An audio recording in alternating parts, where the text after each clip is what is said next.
Los dos niños permanecieron inmóviles frente a la pensión como si hubieran estado esperando durante horas. Llevaban la ropa limpia, el rostro sereno, pero sus ojos reflejaban algo que no pertenecía a niños de su edad, una especie de conocimiento que incomodaba a los hombres adultos.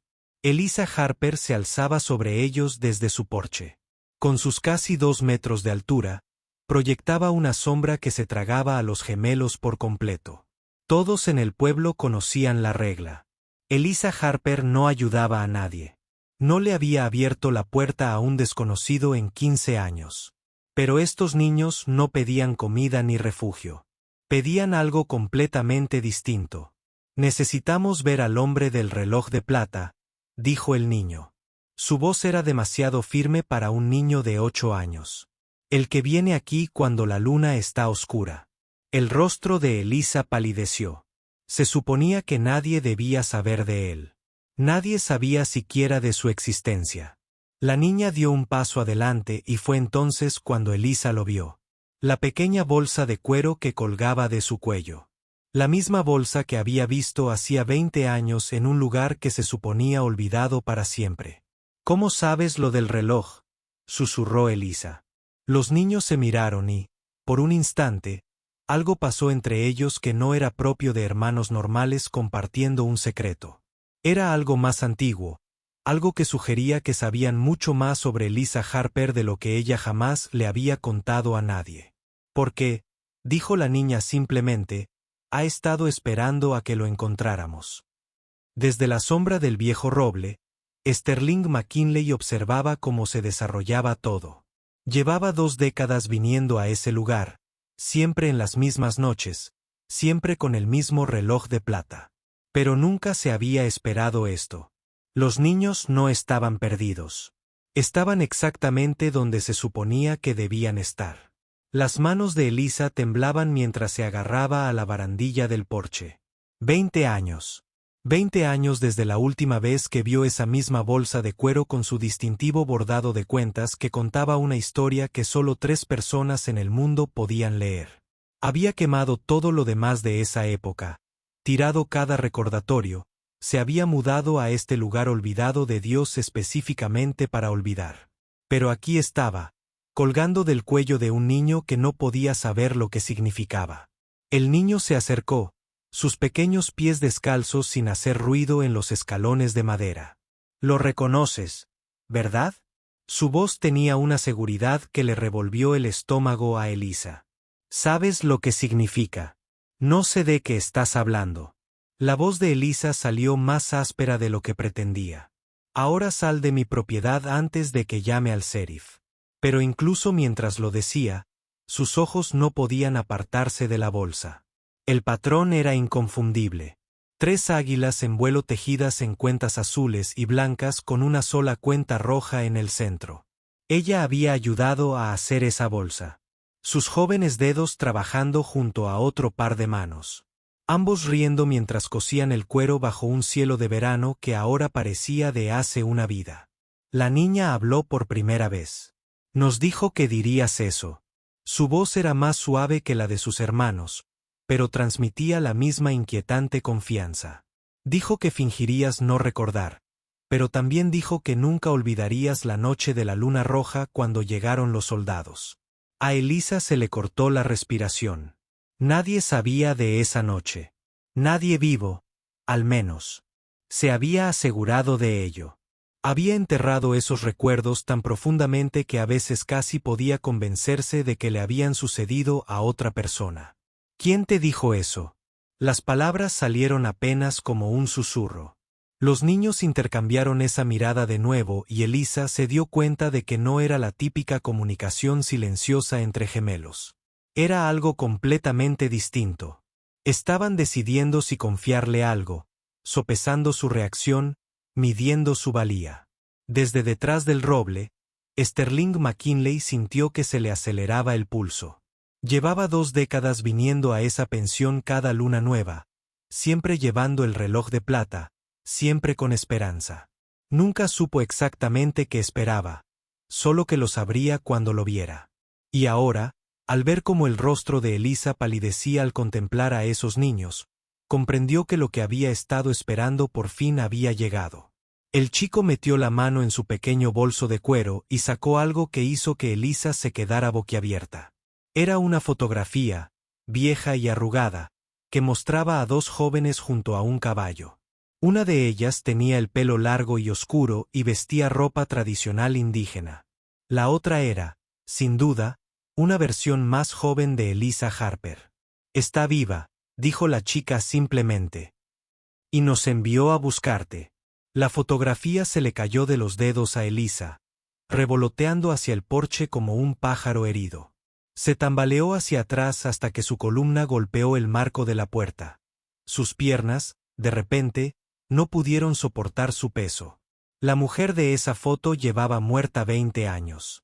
Elisa la había visto morir, le había sostenido la mano mientras la vida abandonaba sus ojos, la había enterrado con sus propias manos en un terreno sin marcar donde nadie la encontraría jamás. «Es imposible», susurró, pero su voz carecía de convicción. En lo profundo de su pecho, algo que había estado congelado durante 2 décadas comenzó a agrietarse. La esperanza era algo peligroso para alguien que había pasado 20 años aprendiendo a vivir sin ella. El chico cogió la fotografía y se la tendió de nuevo. «Vive en el valle, más allá de las rocas rojas, donde el río se curva hacia las montañas. Ha estado esperando el regreso del hombre del reloj de plata, igual que tú».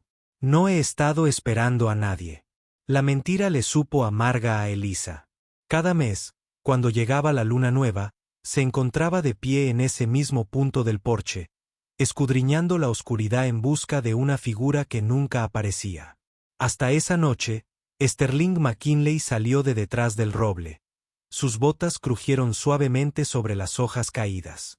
El reloj de plata reflejó la luz de la luna al balancearse en el bolsillo de su chaleco, y a Elisa se le cortó la respiración.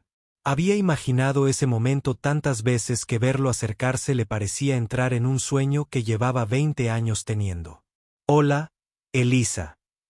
Su voz era más grave de lo que recordaba, áspera por el tiempo y el clima, pero inconfundiblemente suya.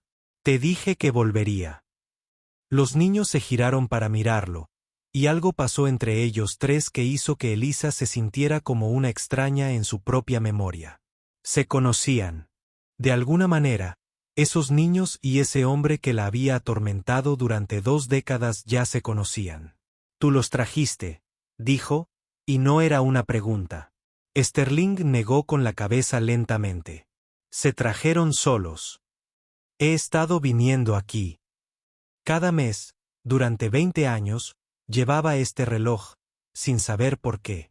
Hace 3 días, me encontraron acampando junto a Miller's Creek. Me dijeron que ya era hora». La chica metió la mano en su bolso y sacó otro objeto que le tembló las rodillas a Elisa. Era un pequeño relicario de plata, deslustrado por el tiempo, que colgaba de una delicada cadena. Elisa lo reconoció de inmediato porque se lo había dado a su mejor amiga como regalo de despedida el último día que pasaron juntas. «Quiere que vuelvas a casa», dijo la chica, extendiéndole el relicario a Elisa. «Los dos. Dice que los soldados ya se han ido. Dice que es seguro». Sterling se acercó, buscando instintivamente el reloj en el bolsillo. «La pregunta es, Elisa, ¿estás lista para afrontar lo que dejamos atrás?» Pero antes de que Elisa pudiera responder, el sonido de cascos acercándose resonó en el aire nocturno. Varios caballos se movían rápido, dirigiéndose directamente a la pensión. El instinto de Elisa se despertó antes de que su mente pudiera procesar el peligro. Agarró a los 2 niños por los brazos y los atrajo hacia la puerta. Pero Sterling ya se movía, colocándose entre los jinetes que se acercaban y el porche. Su mano descansaba sobre el arma que llevaba en la cadera, un gesto tan natural que denotaba años esperando problemas. «Llévenlos adentro», dijo sin apartar la vista del sendero. Ahora, pero los niños no se movieron. En cambio, se quedaron completamente quietos, escuchando algo en el rítmico golpeteo de los cascos que los adultos no podían oír. El niño ladeó la cabeza ligeramente, como si descifrara un mensaje oculto en el trueno que se acercaba. 4 jinetes, dijo la niña con calma. 2 portan rifles, 1 herido. No están aquí por nosotros. Sterling lanzó una mirada penetrante a los niños. ¿Cómo lo saben? Antes de que ninguno de los niños pudiera responder, los jinetes irrumpieron en el claro. 3 hombres y una mujer, con los caballos empapados de sudor y espuma. La mujer se desplomó hacia adelante en su silla, con una mano apretada contra su hombro, donde manchas oscuras habían empapado su camisa. Sangre. Sangre fresca. El jinete que iba delante, un hombre canoso de barba gris, gritó sin aliento: «Necesitamos refugio». Le dispararon. «Podemos pagar». La mente de Elisa daba vueltas. Había rechazado a innumerables viajeros a lo largo de los años, pero algo en la desesperación en la voz del hombre la hizo dudar. La mujer herida levantó la cabeza, y a la luz de la luna, Elisa pudo ver que era joven, quizá de 25 años, con el rostro propio de un banco de iglesia, no de alguien que huía en la noche con sangre en la ropa. ¿Qué ha pasado? Sterling dio un paso adelante, con la mano aún cerca del arma, pero su voz denotaba una autoridad que hizo que los jinetes se detuvieran en seco. «Cazarrecompensas», espetó el hombre canoso. «Nos han estado siguiendo durante 3 días. No hizo nada malo, pero no les importa el bien ni el mal. Les importa el precio de su cabeza». La mujer herida intentó enderezarse en la silla. «Mataron a mi hermano», susurró, con una voz apenas audible. «Lo abatieron a sangre fría porque alguien mintió sobre lo que supuestamente hicimos». Elisa sintió un escalofrío en el pecho, un reconocimiento que iba más allá de la compasión. Sabía lo que era huir de acusaciones falsas. Que te destrozaran la vida las mentiras de alguien. 20 años atrás, ella era la que sangraba y estaba desesperada, buscando a alguien dispuesto a ayudarla cuando el mundo entero parecía haberse vuelto en su contra. El chico tiró de la manga de Elisa. «Dice la verdad», dijo en voz baja. «Y no están solos. Vienen más jinetes. Los malos, como convocados por sus palabras». El lejano sonido de cascos resonó en la noche. Más cerca ahora. Moviéndose con determinación. Los cazarrecompensas habían encontrado su rastro. Sterling miró a Elisa y en sus ojos vio la misma pregunta que los había atormentado a ambos durante 20 años. Cuando llegara el momento de elegir entre la seguridad y hacer lo correcto, ¿qué camino tomarían? Elisa tomó su decisión en un instante. Traerla adentro. Se giró hacia los compañeros de la mujer herida.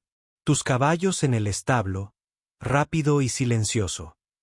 Sterling la sujetó del brazo mientras se dirigía a la puerta. «Elisa, no sabes en qué te metes. Si esos cazarrecompensas los encuentran aquí, nos encargaremos de ello». Su voz tenía una firmeza que no tenía 20 años atrás. «No veré morir a otra persona inocente por tener demasiado miedo de ayudar». Los niños se movían con una eficiencia asombrosa. El chico guiaba los caballos hacia el establo mientras la chica ayudaba a guiar a la mujer herida a la pensión. Trabajaban como si lo hubieran hecho antes, anticipándose a las necesidades y los obstáculos con una atención que parecía imposible para su edad. Dentro, Elisa recogió la mesa de la cocina y ayudó a bajar a la mujer herida. A la luz de la lámpara, pudo ver la extensión de la herida.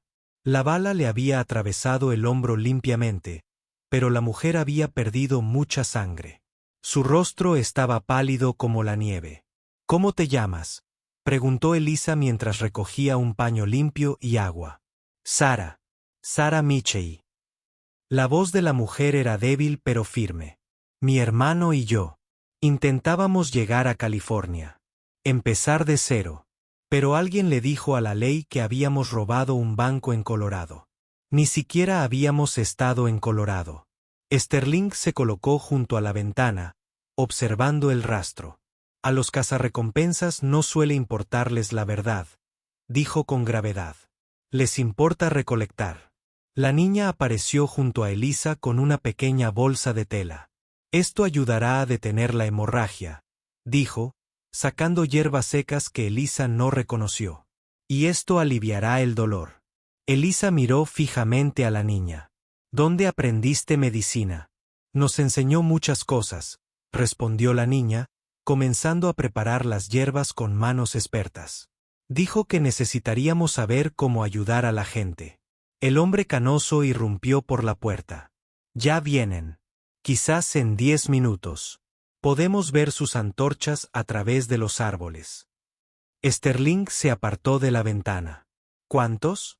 ¿6? Quizás 7. Todos armados. Llevan perros con ellos. Las manos de Elisa se detuvieron sobre la herida de Sara. Los perros significaban rastreo. Los perros significaban que no habría escondites, ni esperas. Los cazarrecompensas registrarían cada edificio, cada escondite hasta encontrar lo que buscaban. El chico apareció en la puerta, con su joven rostro serio. «Hay otra manera», dijo en voz baja. «El viejo pozo de mina detrás de la cresta. Nos lo enseñó ayer. Conecta con el valle donde vive». Sterling y Elisa intercambiaron miradas. El valle donde la mujer que se suponía muerta había estado esperando durante 20 años. El mismo valle del que los niños afirmaban venir. «¿Estás diciendo que ella planeó esto?», dijo Sterling lentamente. «Todo». La chica asintió. Dijo que el tiempo de esconderse había terminado. Dijo que era hora de que todos volviéramos a casa. Afuera, el sonido de los caballos que se acercaban se hizo más fuerte, y con él, el aullido de los perros rastreadores que habían detectado un olor. Sterling ayudó a Sara a ponerse de pie mientras Elisa recogía las provisiones que podían llevar. La mujer herida apenas podía mantenerse en pie, pero allí no había otra opción. El ladrido de los perros se acercaba, y pronto captarían el rastro fresco que conducía directamente a la pensión. «¿Puedes caminar?», le preguntó Sterling a Sara, soportando la mayor parte de su peso. Ella asintió débilmente. «Me las arreglaré». El chico los condujo por la puerta trasera hacia un sendero que parecía desaparecer en la roca sólida. Pero a medida que se acercaban, Elisa pudo ver que en realidad era una abertura estrecha, apenas lo suficientemente ancha para una persona, oculta tras un grupo de rocas cuidadosamente dispuestas para parecer naturales. «¿Cómo encontraron esto?», preguntó Sterling a los niños. «Nos lo mostró». La chica respondió. «Ayer, cuando llegamos, dijo que lo necesitaríamos esta noche». El hombre canoso que se había presentado como Frank negó con la cabeza con asombro. «Tu amigo parece saber mucho sobre lo que va a pasar antes de que suceda». Mientras se abrían paso por la abertura, Elisa sintió el peso de 20 años oprimiéndola. La última vez había huido por pasadizos ocultos en la oscuridad, huyendo de hombres que querían destruir su vida. Había estado sola y aterrorizada. Esta vez se sentía diferente. Esta vez no huía de algo. Corría hacia algo que nunca se había atrevido a desear. El pasadizo se abría a un túnel más ancho que mostraba señales de antiguos equipos de minería. Sterling pasó los dedos por la pared, sintiendo las marcas de las herramientas en la piedra. «Esto es viejo. Muy viejo. Alguien pasó años tallándolo». El niño levantó una pequeña linterna que parecía haber surgido de la nada. Dijo que su abuelo ayudó a cavar estos túneles durante la primera fiebre del oro. Antes de que los soldados llegaran y se apoderaran de sus tierras, el sonido de los gritos de los hombres resonó en la noche. Los cazarrecompensas habían llegado a la pensión. Pronto encontrarían las cenizas calientes en la chimenea, las manchas de sangre en la mesa de la cocina, las huellas frescas que conducían a las rocas. Frank maldijo en voz baja. «Encontrarán la entrada. Esos perros los guiarán directamente hasta ella». Pero la chica negó con la cabeza con calma. «No, no lo harán». Se preparó para eso también. Como para demostrar su punto. Un ruido sordo distante resonó por el túnel. No el sonido de persecución, pero el sonido de algo pesado cayendo. Algo bloqueaba la entrada por la que acababan de entrar. Sterling se detuvo. ¿Qué era eso? El chico se volvió hacia ellos, su joven rostro serio a la luz de la linterna. Ella colocó cargas hace 20 años cuando preparó este lugar por primera vez. Pequeñas, las suficientes para sellar la entrada si alguna vez fuera necesario. Había estado esperando todo este tiempo el momento adecuado para usarlas. Elisa sintió que se le cortaba la respiración. Sabía que vendríamos por aquí. Sabía exactamente cuándo tendríamos que escapar. El túnel comenzó a ascender y el aire fresco les rozó el rostro. En algún lugar más adelante estaba el valle del que habían hablado los niños. El lugar donde una mujer que debería haber muerto había estado esperando durante 2 décadas. El lugar donde todos los secretos de esa terrible noche de hace 20 años podrían finalmente ser revelados. Pero mientras ascendían hacia la superficie, Elisa no podía evitar la sensación de que se adentraban en algo mucho más grande que una simple reunión. Emergieron del túnel a un valle que la dejó sin aliento. Incluso a la luz de la luna, pudo ver que era exactamente como lo recordaba de 20 años atrás. El mismo recodo del río, las mismas formaciones rocosas rojizas, el mismo bosque de álamos donde ella y su querida amiga habían pasado incontables tardes planeando un futuro que los soldados y las mentiras les habían arrebatado. Pero ya no estaba vacío. Dispersas por el valle se encontraban pequeñas viviendas construidas a la manera tradicional con adobe y madera, con humo elevándose suavemente de sus chimeneas. La gente se movía entre los edificios, y al acercarse el grupo, los rostros se volvían hacia ellos con expresiones de reconocimiento más que de sorpresa. Los niños corrían delante, gritando en un idioma que Elisa no reconocía, pero que de alguna manera entendía en su corazón. Una mujer mayor emergió de la vivienda más grande, y las piernas de Elisa casi cedieron. Era ella, mayor, con hilos de plata entre su largo cabello oscuro. Pero, sin lugar a dudas, la mujer que Elisa había abrazado al morir hacía 20 años. La mujer que había enterrado con sus propias manos. La mujer cuya muerte la había llevado a exiliarse en una solitaria pensión, cargando con una culpa y un dolor que nunca habían sanado. Hola, Elisa. La voz de la mujer era exactamente como Elisa la recordaba, cálida, firme y llena de vida que no debería haber existido. Te dije que encontraría la manera de volver contigo. Sterling dio un paso adelante.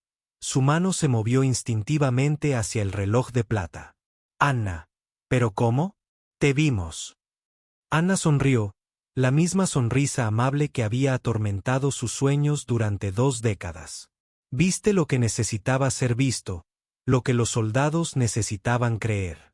A veces, la única forma de sobrevivir es dejar que el mundo piense que estás muerto.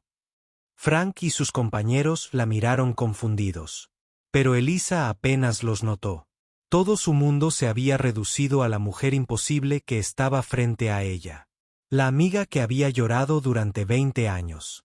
La hermana de su corazón que de alguna manera había encontrado una manera de burlar a la muerte misma. Los niños, susurró Elisa. ¿Quiénes son? Anna puso sus manos sobre los hombros gemelos, y de repente el parecido fue inconfundible. Los mismos ojos oscuros, la misma confianza serena, la misma extraña capacidad de saber cosas que no deberían saber. Son míos, dijo Anna simplemente. Nacidos en este valle, erigido con las historias de quienes tuvieron que dejarlo todo para construir algo nuevo. Llevan toda su vida esperando conocer a la mujer que salvó la vida de su madre ayudándola a desaparecer. Sara, aún débil por la pérdida de sangre, miró el valle con asombro. Esto es todo tuyo. Anna asintió. Esto es lo que 20 años de planificación cuidadosa pueden construir cuando se tiene la motivación adecuada. Así es la libertad cuando se está dispuesto a luchar por ella. Pero Sterling estudiaba la ubicación de las viviendas, las líneas de visión, las ventajas defensivas de las murallas naturales del valle. Su rostro se llenó de preocupación. Anna, dijo lentamente, esta no es solo una comunidad oculta. Esto es una fortaleza. Anna los condujo a la vivienda más grande, donde un fuego crepitaba cálidamente en la chimenea de piedra. Las paredes estaban cubiertas de mapas, dibujos detallados del territorio circundante y lo que parecían 20 años de cuidadosa documentación. Sterling reconoció algunos papeles al instante. Eran documentos legales, títulos de propiedad y correspondencia oficial. Han estado construyendo más que una comunidad, dijo Sterling con voz comprensiva. Han estado construyendo un caso, asintió Anna, sacando una gruesa carpeta de un cofre de madera. Hace 20 años, cuando esos soldados vinieron por nuestra tierra, cuando acusaron a nuestra gente de crímenes que nunca cometimos, me di cuenta de que huir no era suficiente. Alguien tenía que quedarse y reunir pruebas. Alguien tenía que documentar lo que realmente sucedió. Elisa se hundió en una silla, con el peso de la revelación oprimiéndola. Pero te dispararon. Te vi caer. Sentí que dejabas de respirar. Sentiste lo que necesitaba que sintieras. Anna dijo con dulzura. Aprendí ese truco de mi abuela. Cómo ralentizar el ritmo cardíaco. Cómo controlar la respiración hasta que sea casi imperceptible. Ella me enseñó que a veces la única forma de sobrevivir es volverse invisible. Frank, que había estado escuchando en silencio, se inclinó hacia adelante. ¿Pero por qué pasar por todo eso? ¿Por qué hacer que todos piensen que estás muerto? Anna extendió los documentos sobre la mesa. Porque los muertos no pueden ser arrestados. Los muertos no pueden ser obligados a testificar. Y los muertos pueden pasar 20 años reuniendo pruebas sin que nadie intente detenerlos. Sterling cogió uno de los papeles, su rostro palideciendo mientras leía. Estas son confesiones. Confesiones firmadas de los soldados que estuvieron allí esa noche. Los soldados borrachos hablan, dijo Anna simplemente, especialmente cuando creen que nadie importante está escuchando. Con los años, rastreé a todos los hombres que estaban allí. Algunos se sintieron lo suficientemente culpables como para hablar. Con otros tuve que ser más creativa. Los niños estaban sentados en silencio junto al fuego, y Elisa se dio cuenta de que habían escuchado estas historias toda su vida. Habían sido criados sabiendo que su madre no solo estaba construyendo una comunidad, sino preparándose para la justicia. Los cazarrecompensas que persiguen a Sarah. Anna continuó, trabajan para el mismo hombre que ordenó los ataques hace 20 años. El coronel Marcus Webb. Ha estado eliminando sistemáticamente a cualquiera que pudiera testificar en su contra. Sarah levantó la vista bruscamente de donde había estado descansando. ¿Webb? El coronel Webb contrató a los hombres que mataron a mi hermano. Anna asintió con gravedad. Tu hermano encontró algunas de las mismas pruebas que yo he estado recopilando. Webb no podía arriesgarse a que se hiciera público. Sterling se levantó bruscamente y se acercó a la ventana. Así que ya no se trata de esconderse. Se trata de contraatacar. El gobernador territorial llega en 3 días para la revisión anual de tierras. Anna dijo, he dispuesto que reciba un paquete completo de pruebas. Todos los documentos, todas las confesiones, todas las pruebas que demuestran lo que realmente le sucedió a nuestra gente. Elisa sintió un cambio en su pecho. Una sensación que no había experimentado en 20 años.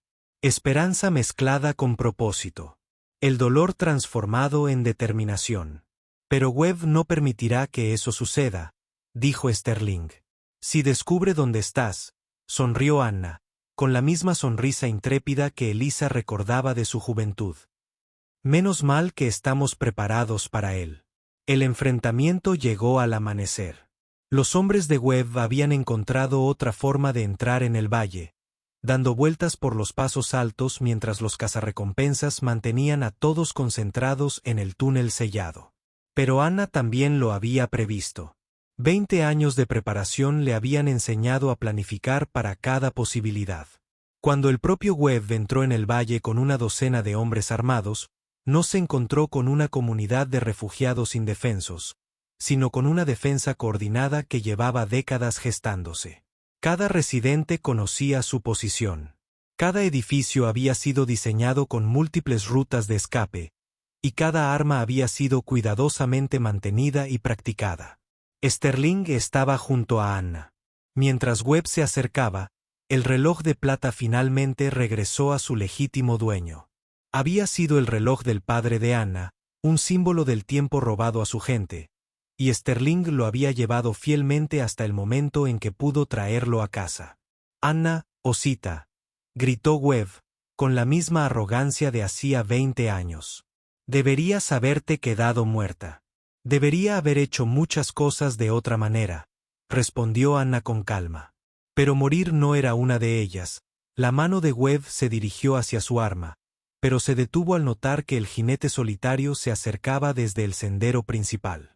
El gobernador territorial había llegado un día antes, y con él venían alguaciles federales que ya habían recibido copias de todas las pruebas que Anna había recopilado durante 2 décadas. La batalla que Webb había planeado nunca se llevó a cabo. En cambio, se encontró rodeado de agentes del orden con órdenes de arresto contra él y contra todos los hombres que habían participado en las masacres de hacía 20 años. Las confesiones que Anna había reunido, los documentos que había conservado y el testimonio de supervivientes como Elisa y Sterling habían construido un caso inquebrantable. Sara observó desde el porche cómo se llevaban a Webb encadenado, comprendiendo finalmente que la muerte de su hermano no había sido en vano. La evidencia que él había intentado proteger con su vida formaba parte de algo mucho mayor, algo que garantizaría justicia para innumerables víctimas. Elisa permaneció junto a Anna mientras el sol salía por completo sobre el valle, tiñendo las rocas rojas de tonos dorados y esperanza. 20 años de culpa y dolor se desvanecieron como piel mudada, reemplazados por algo que nunca esperó volver a sentir. Paz. ¿Y ahora qué?, preguntó Elisa. Anna sonrió, viendo a sus hijos jugar con los demás residentes del valle. Todos libres para vivir abiertamente por primera vez en sus vidas. Ahora dejamos de escondernos. El gobernador ha reconocido oficialmente nuestros derechos territoriales. Este valle nos pertenece legalmente ahora, no solo porque hemos sido lo suficientemente fuertes para defenderlo. Sterling se unió a ellos, su propósito finalmente cumplido después de 2 décadas de llevar esa guardia y preguntarse por qué. ¿Y la pensión? Elisa reflexionó sobre esto. Creo que es hora de que se convierta en lo que siempre estuvo destinado a ser, un lugar donde la gente pueda encontrar refugio cuando más lo necesite. Frank y sus compañeros decidieron quedarse en el valle, aportando sus habilidades a la comunidad que Anna había construido. Las heridas de Sara sanaron y con ellas, su fe en la justicia para las gemelas creció, sabiendo que su madre no solo había sobrevivido, sino que había transformado la supervivencia en algo más grande. Aprendieron que, a veces, lo más valiente es negarse a que el mundo olvide, negarse a que la injusticia se esconda en la oscuridad y negarse a aceptar que algunos errores nunca se pueden corregir. Webb murió en prisión 3 años después, y con él murió el último vestigio de la corrupción que había destruido tantas vidas. El valle prosperó, convirtiéndose en un faro para otros que necesitaban pruebas de que era posible construir algo hermoso de las cenizas de la pérdida. Si disfrutaste de esta historia, haz clic en el video en tu pantalla ahora para ver otra historia inolvidable de la frontera, donde el coraje y la justicia se unen de maneras inesperadas. No olvides suscribirte y considerar un super chat para ayudarnos a seguir brindándote más historias como estas.